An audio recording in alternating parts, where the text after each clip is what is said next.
여러분 안녕하세요. 자녀교육 시간입니다. 오늘은 6번째 시간으로 유치원에 갈 때 부모와 떨어지기 싫어하는 아이에 대해서 생각해보죠. 인간의 삶 중에서 가장 중요한 것이 사랑이겠죠. 사랑의 본질은 접촉과 호응인데요.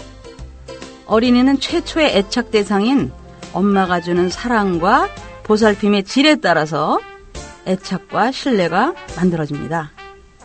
아이의 요구에 민감하고 따뜻하게 반응하며 서로 교감을 나눠야 하는데요. 예를 들면 안아주고 뽀뽀해주고 까꿍해주고 닦아주는 사랑의 보살핌을 충분히 받으면서 엄마에게서 사랑을 느낀 아이는 점차 친구나 다른 사람, 더 나아가서 하나님과의 관계로 사랑과 신뢰가 확대되어져 가는 거죠. 엄마를 충분히 신뢰하고 믿게 되면 혹시 엄마가 빨리 반응을 안 하거나 잠시 떨어져 있어도 다시 올 거라는 믿음이 생깁니다. 믿어지지 않으니까 불안한 거죠. 이것이 생애 1단계에서 생기는 신뢰감 아니면 불신이라는 것인데요. 출생 초기에 엄마로부터 따뜻한 사랑을 받지 못한 아이들은 그 후에 아무리 애정을 주어도 그 사랑을 받을 능력이 만들어 있지 않아서 사랑이 무엇인지를 잘 느끼지 못하고 무감동하게 받아들이게 됩니다. 예를 들어 고아원 같은 시설에서 자란 아이들은 외부에서 온 사람들이 안아주고 음식을 주고 해도 눈치만 보고 무표정하며 즐거운 일이 있어도 감동하지 않는 경우가 많은데요. 누굴 사랑하고 사랑받을 수 있는 능력은 어릴 때부터 그러한 경험이 있어야 가능한 것입니다. 이러한 경험이 없는 아이들은 신체의 발육도 대체로 늦으며 행동하는 것이 충동적이고 일정한 양식으로 행동하는 것이 아니라 수시로 돌변하는 태도를 보이죠.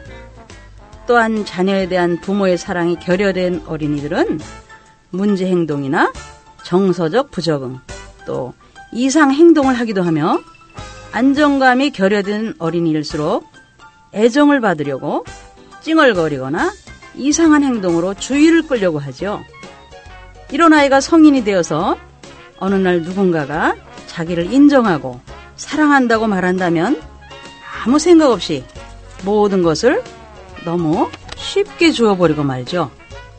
몸도 마음도 돈도. 오늘은 유치원에 갈 때 부모와 떨어지기 싫어하는 아이에 대해 배워보겠습니다. 먼저 문제 상황을 들어보시죠. 만 3세 민수는 늘 어머니 곁에만 있으려고 하고 아침에 유치원에서 어머니와 떨어질 때 항상 어려움을 겪고 있는데요. 자, 얼른 교실로 들어가야지. 싫어요. 엄마와 같이 있을래요. 얼른 들어가라니까. 엄마는 집에 가야 돼. 나도 엄마랑 집에 갈래요. 자녀가 이와 같이 했을 때 어떻게 하셨죠? 혹시 이렇게 하지는 않으셨나요? 아침마다 너는 왜 그렇게 엄마를 힘들게 하니?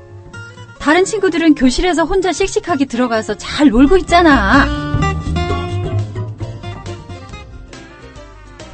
아이가 유치원에 갈 때 어머니와 떨어지기 싫어하는 것은 입학 초 유치원을 처음 경험하는 유아들에게 흔히 나타날 수 있는 행동 특징이죠.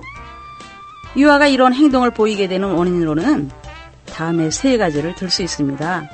첫째, 부모가 자녀를 과잉보호하여 자녀가 부모를 의존하게 될 때 나타날 수 있고요. 둘째, 유아가 새로운 낯선 환경에 대한 불안감과 타인에 대한 공포심을 가질 때 이러한 행동을 보일 수 있죠.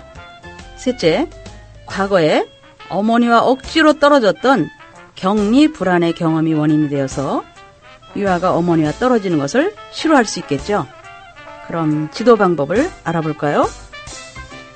아이가 어머니와 떨어지기 힘든 이유가 부모의 과잉보호적인 양육 태도에 있을 경우에는 아이뿐만 아니라 부모 자신에게도 문제점이 없는지 살펴보아야 하는데요.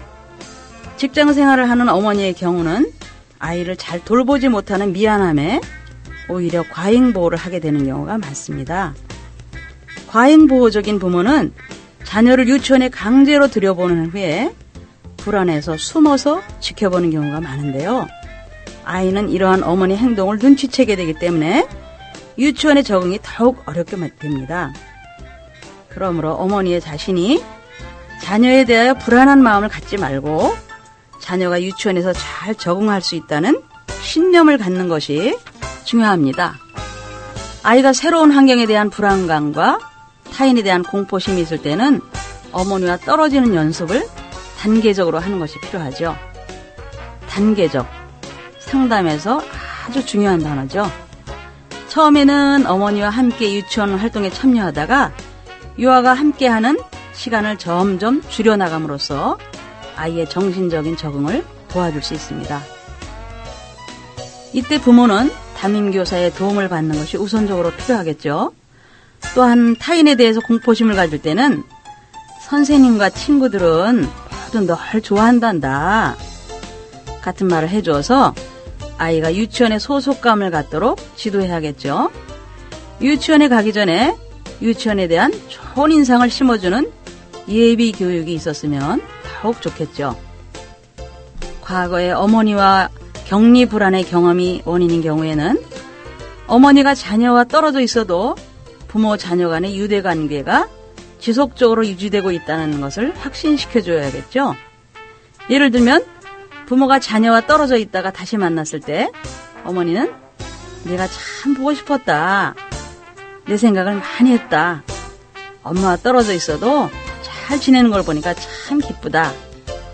그런 말을 해주는 것이 좋습니다. 또한 어머니가 자녀와 헤어질 때 사용하는 특별한 인사법, 예를 들어 꼭 껴안아주거나 뽀뽀를 해주거나 손을 마주치는 등의 인사는 유아의 불안감을 덜어주는 데 도움이 되겠죠. 특히 주의할 점은 아이가 유치원에서 귀가했을 때 아무 예고도 없이 어머니가 집에 계시지 않는 일이 없도록 해야 합니다. 그럼 바람직한 상황의 예를 들어보세요.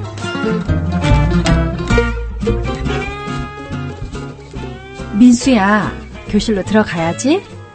엄마가 유치원 끝날 때 다시 데리러 올게. 싫어요. 엄마하고 같이 있을래요. 네가 엄마랑 떨어지기가 싫은가 보구나. 네. 그럼 엄마가 교실에 얼마 동안이나 있을 수 있는지 선생님께 여쭤볼게.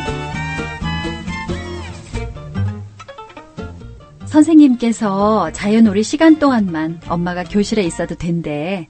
그때까지만 엄마가 교실에서 너와 같이 지낼 수 있단다. 알겠지?